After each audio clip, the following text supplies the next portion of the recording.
중국 산시성에 거주하고 있는 주모우는 하는 일마다 망하고 일이 잘 안 풀려 요즘 고민이 많습니다. 주모우는 주변 지인들에게 밥을 얻어먹으며 끼니를 해결하고 돌아다니고 있었습니다. 본인도 답답한 건 마찬가지였지만 또다시 장사를 한다거나 직장 생활을 한다는 것도 두려웠습니다. 주모우는 아는 형님과 식사를 하던 중 야, 너는 목구멍으로 밥알이 넘어가냐? 네 나이가 몇인지 생각해봐. 아야, 아니다. 미안하다. 초등학교밖에 안 나온 놈이 나이를 알 리가 있나? 지인은 젓가락으로 주모가 있는 식탁 방향을 향해 툭툭 쳤습니다. 식사를 하던 주모는 화를 내며 저 30은 넘었어요. 너무 그러지 말아요. 야, 30은 넘은 놈이 그러고 다니냐? 돈벌이를 해야 할 거 아니야. 지인은 젓가락으로 주모의 머리를 때렸습니다. 나 그냥 갈래요. 주모는 화를 내며 식탁 의자를 밀어버렸습니다. 그때 같이 식사하고 있던 또 다른 지인 란싱이 주모에게 말을 건넸습니다. 너 돈 한번 벌어볼래? 뒤돌아섰던 주모는 돈벌이란 소리에 멈춰섰습니다. 뭔데요? 돈 많이 주러 가고 그런 건 아니죠. 나 돈 없어요. 그냥 네 몸으로 하면 되는 거야. 시체만 구하면 돼. 어때?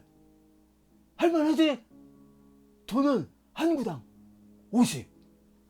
그럼 저는 시체만 구해다 주면 돼요? 주모는 란싱의 설명을 듣고 영혼 중매 사업을 계획했습니다.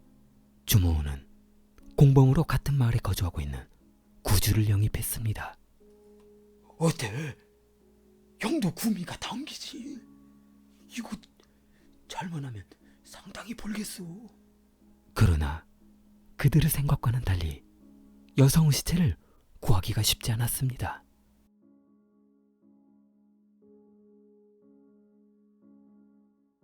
(2010년 8월) 뜨거운 여름, 구주는 인근 마을에서 처녀가 목매달아 자살했다는 소식을 듣게 되었습니다.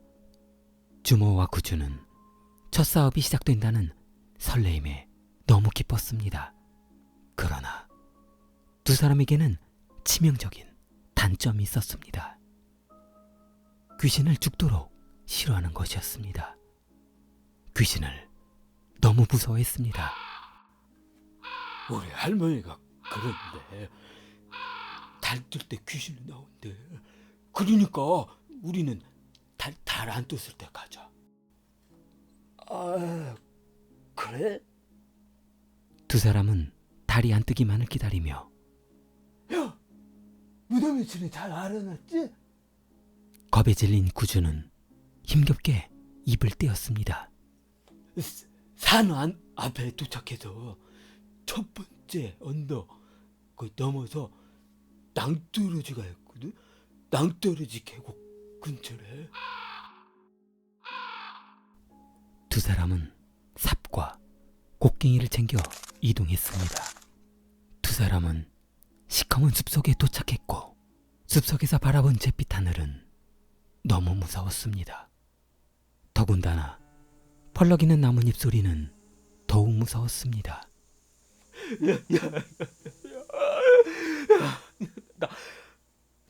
나는 못하겠다. 돈을 억만금을 줘도 나는 못하겠어. 너무 무서워. 시커먼 숲속을 두리번거리던 구주는 출발 도전에 겁에 질려 있었습니다. 형이 그러면 난 어떡해? 여기까지 왔는데 일단 한번 해보자. 두 사람은 후레쉬를 비추며 조심스럽게 첫 번째 언덕을 넘었습니다. 계곡을 지나 낭떠러지 방향으로 가는데 저 멀리 반짝이는 눈빛이 구주를 바라보고 있었습니다. 야, 저 뭐냐? 숲속에서 노려보는 눈빛이 무서워 구주는 몸을 움직일 수가 없었습니다. 구주는 반짝이는 눈빛에 다리가 풀려 주저앉고 말았습니다. 형, 아무것도 없구만. 나까지 무섭게 왜 그래? 산짐승이겠지. 나와서. 두 사람은 무덤가에 멈춰섰습니다. 내가 봐. 나는 심장이 약해서 안 되겠어. 주모는 무덤을 파헤친 뒤 관뚜껑을 열었습니다. 나온다.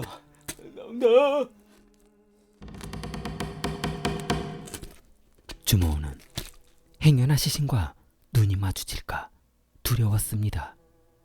주모는 고개를 반대쪽으로 돌리고 진짜 이런 것까지 해야 된다고? 두 사람은 관 속에서 시신을 들어 올렸습니다. 기진맥진한 두 사람은 야, 그다음 뭐? 그다음 어떻게 하면 돼? 야, 이거 가져온 천으로 말아. 두 사람은 시체를 돌돌 말았습니다. 준비가 끝나고 이동하려는 순간 형, 가는 게 알아놨지? 어디로 가? 뭐? 나는 오는 길만 알아놨지. 그냥 왔던 길로 돌아가면 안 돼? 주모는 어이가 없다는 듯 구주를 바라봤습니다. 형 미쳤어? 이거 들고 가다가 큰 길에서 경찰한테 걸리면 교도소 가야 돼. 눈에 안 띄게 계곡 저쪽 절벽 쪽으로 가자. 그게 안전해. 두 사람은 돌돌 말아놓은 시체를 들고 계곡 절벽 쪽으로 이동했습니다.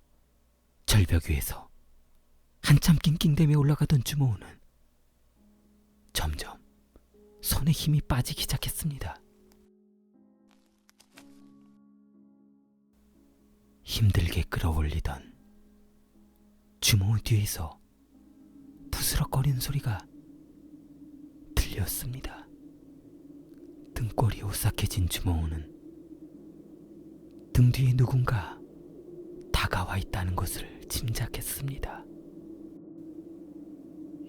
형, 잘 밀고 있지? 예스! 너나 잘 끌어올려. 나 죽을 것 같아.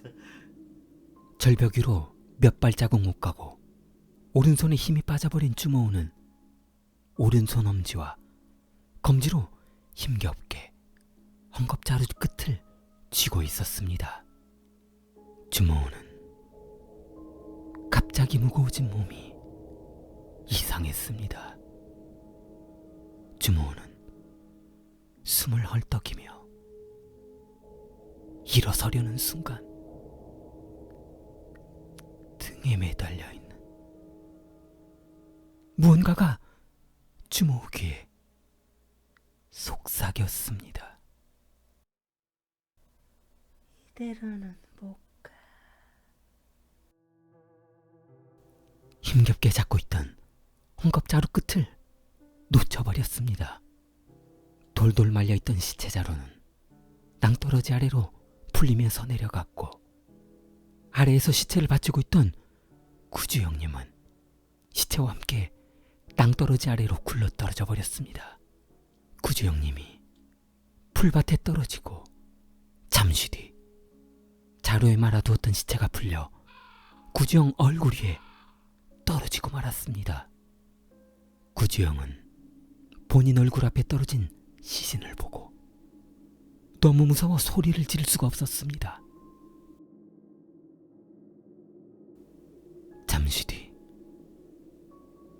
구주영은 두 팔을 모아 처녀 시체를 밀어내려고 살짝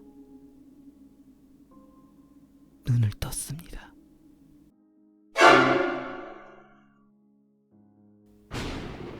처녀 시체가 눈을 떴습니다. 떨어지면서 충격을 받은 처녀 시체는 눈을 뜨게 되었고 구주영을 바라보게 되었습니다. 구주는 충격으로 기절했고 주모는 절벽에서 조심조심 내려왔습니다. 새벽이 밝아오자 주모는 시신을 다시 현겁자루로 말았습니다. 기절해 있는 구주 따귀를 때리며 깨웠고 두 사람은 우여곡절 끝에 구매자와의 약속 장소에 도착하게 되었습니다. 주모는 구매자에게 시체를 건네주고 3,000위안, 한화 54만 원을 받았습니다. 구주는 돈을 건네받고 야, 너 죽은 자식은 나한테 이런 일로 전화하지 마. 돈도 좋지만 두 번 다시는 이런 일로 엮이고 싶고 하고 싶지 않아. 한 번만 더 전화하면 내 손에도 죽는 수가 있어. 몇 개월 뒤 구주에게 전화가 왔습니다. 형, 요즘 노가다 한다면서요. 한 달에 한 20 벌어요? 왜 짜증나게 전화질이야? 주모는 침착하게 말했습니다.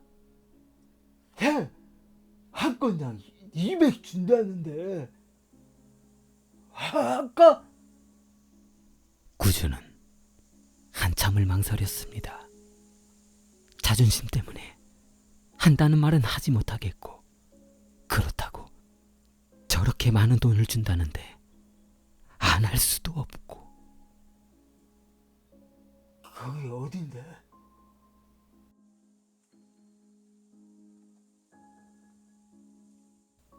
좋아요, 구독 부탁합니다.